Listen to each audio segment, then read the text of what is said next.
Hello, my name is Adam Winrich, 32-time Guinness World Record holder for whip cracking, and in this video I'm going to share with you the top 5 mistakes that beginning whip crackers make.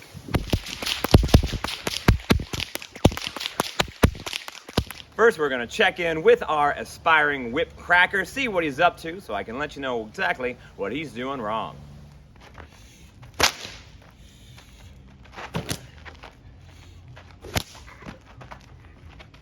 The number 1 beginner mistake is not dressing safely. Whips are dangerous. When a whip cracks, it is the end of the whip going faster than the speed of sound. You want to make sure that you protect yourself when you're trying to learn how to crack a whip. As you can see, I have on long pants, a long sleeve shirt, most importantly, a wide brim hat, and glasses to protect my eyes. Many people have stories of picking up a whip, and they say they cut themselves open. Well, that does not have to be you if you make sure you dress safely when you're practicing with your whip.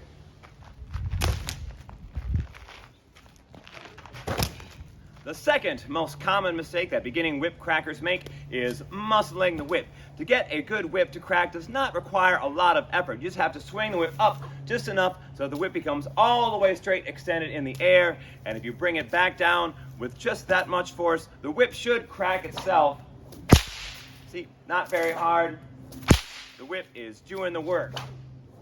A lot of people want to lift the whip up slowly and slam it down super hard, and yeah, I got a little bit of a crack right there, but it wasn't controlled, and it's that kind of crack that can slam into my back or the back of my head or my ear and cut me open and make learning to crack a whip a very unpleasant experience. So it's vitally important when learning basic cracks like the cattleman's crack or the overhead crack to not muscle the whip.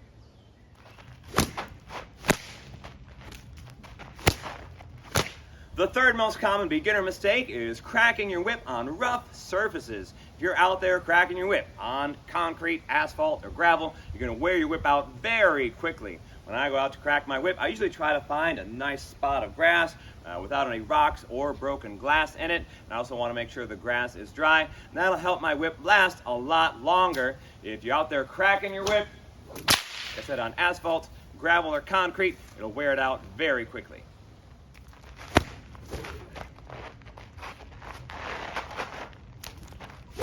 The fourth most common beginner mistake is tying extra knots in the end of your whip.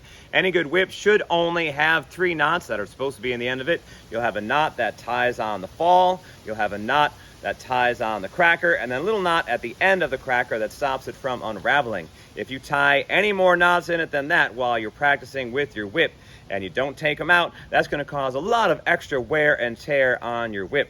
It's also important that you pay attention to your cracker, and if it gets worn out, you should replace it. There are plenty of videos on YouTube that show how to make these out of either baling twine or nylon mason's twine and how to tie a new one on.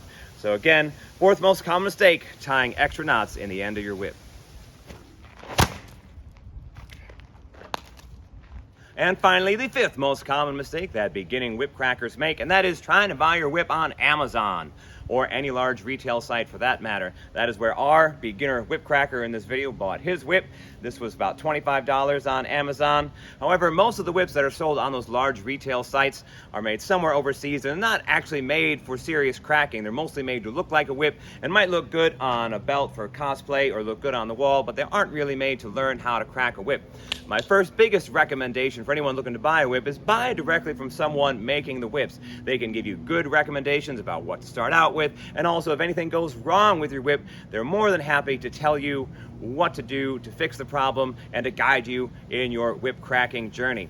I myself like to recommend 5-foot performance hybrid whips to people that are starting. This is a whip made from nylon paracord with a PVC handle. I got a couple versions here. They come in a variety of colors, and I think it's the most economical and versatile model of whip to start whip cracking.